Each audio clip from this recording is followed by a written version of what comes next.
Welcome everyone to Real Estate with Gwen Price, and we're doing our monthly market update, and this is the first one of 2023. Woohoo! Here we go. Sticks in my throat a bit, but here we are. We survived 2022, so onwards and upwards. And Yep. So I'm always optimistic for the new year, although my husband would probably say otherwise, because of course, Gwen, you're going to sell more houses.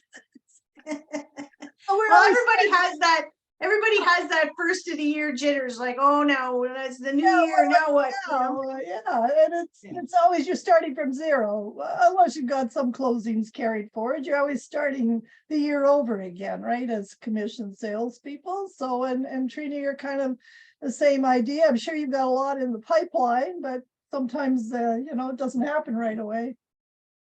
It's been a busy month, actually. Yeah, getting pre-approvals or what's happening in what seems to be happening in my world in particular, and other agents that I speak with that are in mortgages, we're getting a lot more calls from people who are bank clients that have renewals coming up.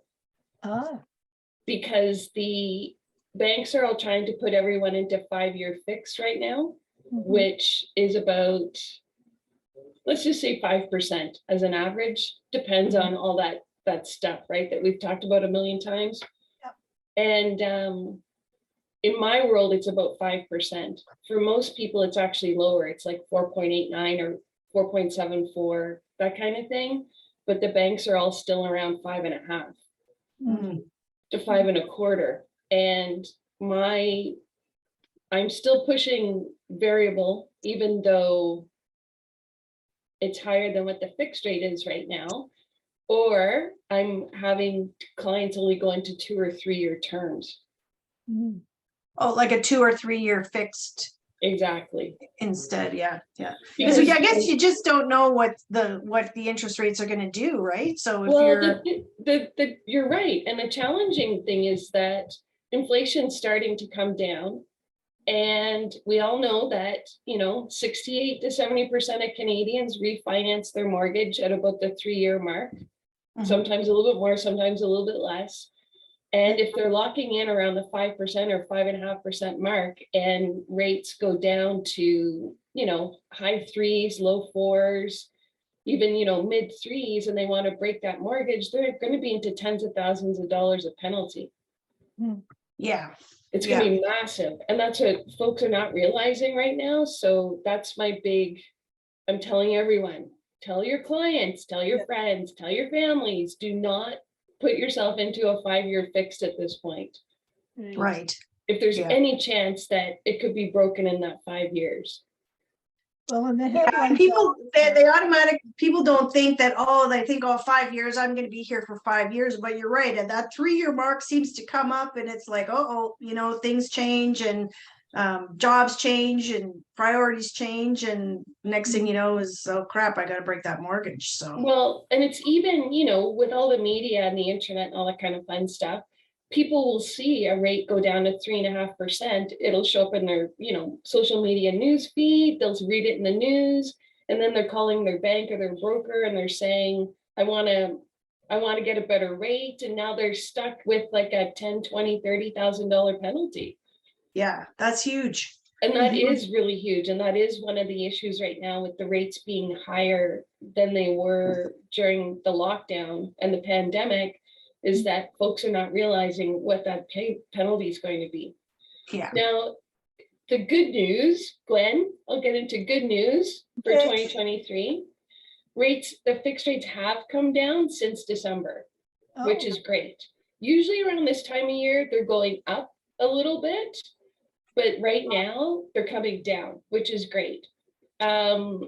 The second thing is that it's 50-50 as to whether or not the Bank of Canada is going to increase that prime rate again on January 25th.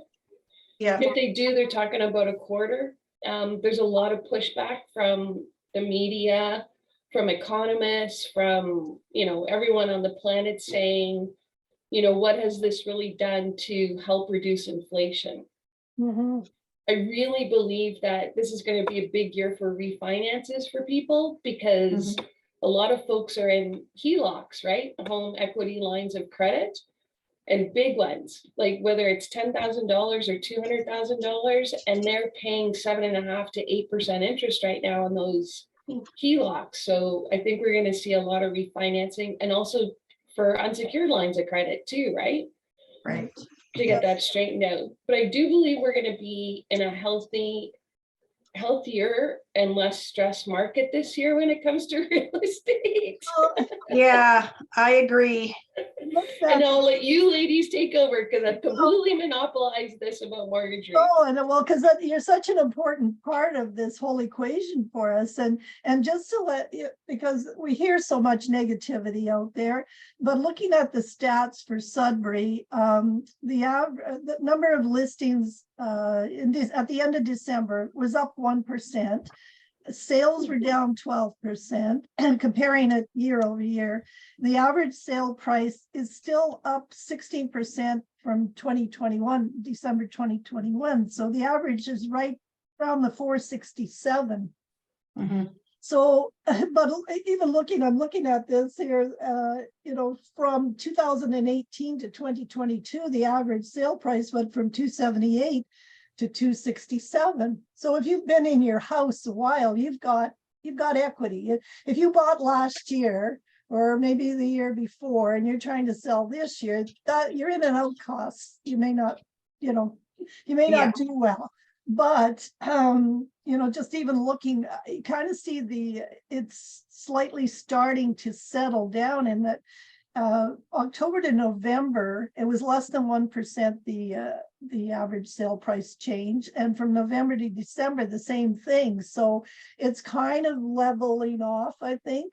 We don't know until I see, what you see a longer period, an average sale price. Yeah, is that the right one to use? But there's just a sense I feel in Sudbury that there's still a lot of positive things going on. We're still seeing multiple offers, but when we see a multiple offer, we're seeing conditional offers now.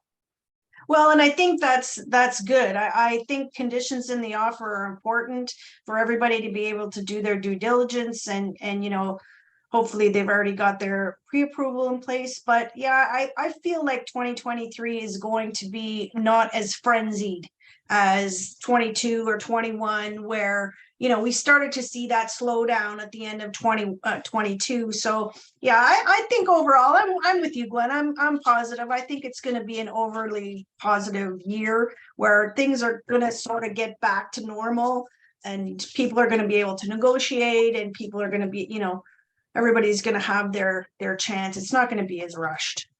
Yeah. Yeah, I mean, and it depends on the product. Some products don't come up very often, and if there's something unique that everybody wants, you'll see a multiple offer. But yeah, I mean, the sellers are having to adjust to the fact that it's not that frenzied activity where you've got like 40 showings, 10, 20 offers, that kind of thing. But we're still, Sudbury's still doing pretty well compared to a lot of parts of the country, and I'm feeling pretty positive about that. Well, yeah, absolutely. Another article was written by a Southern Ontario media outlet. I can't remember who it was, but I just read it last week. And again, they were advertising the 5 least expensive places to purchase property in Ontario, and Sudbury and Thunder Bay were 2 of the 5. So they're still advertising that we're cheaper than everywhere else. Well, we are. You get a lot. There's good value here. You get a lot, Absolutely. like a bang for your buck here compared to a lot of the other big centers. So yeah, that's great. Yeah, it is great. Yeah. When those average house prices that are released, are those for Sudbury proper or for the whole board? Yeah, no, I do just the city of Greater Sudbury, because when you look at the whole of the real estate board, it's a little different. It's because when you're looking at the whole of the real estate board, that includes French River, the island, all of those out. So I don't really look at that because there can be such huge variations in the price there. Because when I look at what they're saying for the whole of the board, it's 438.8 at the end of December 22, and comparing that to 396 is a huger, there's a larger discrepancy between that. It's not And I find I'm more concerned about what's going on within the heart of the city. And yes, we're a huge city though, because it can be big variations in price too. But I find when we go outside of the city proper, then you see even more. And so the prices can skew. And this is only for single family. This is not including vacant land or multifamily, because again, you can definitely skew that. And yeah, the average sale price is just one indication, right? It's not the be all and end all, but it just shows a trend over time. So that's why I like to look back in history and see where we were. Like I say, 2018 and really 2019, it was 301. So, it's been gradually going up. And even though we might have some dips right now, over time, real estate appreciates. So if people are thinking they're going to go back to 2018 prices at 200 and something to buy a house, you're not going to see that. And I think a lot of people, they use the term crash. The market's going to crash. Well, if we crash here, there's more than one problem in the world. We're right now, Sudbury's doing well because of mining.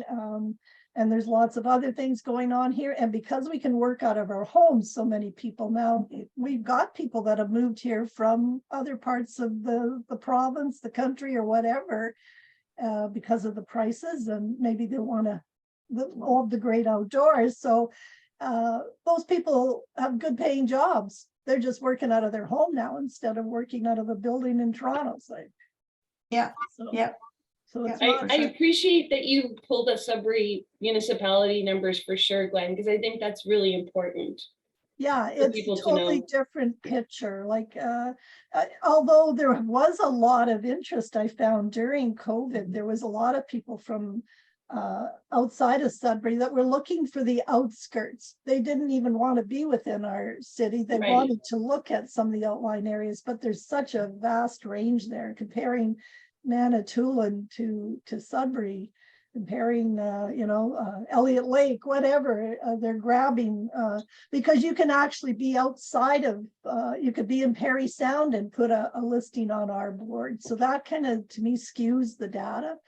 So I don't like that. Absolutely. Yeah, that's great. No kidding. Yeah, that's awesome that you do that.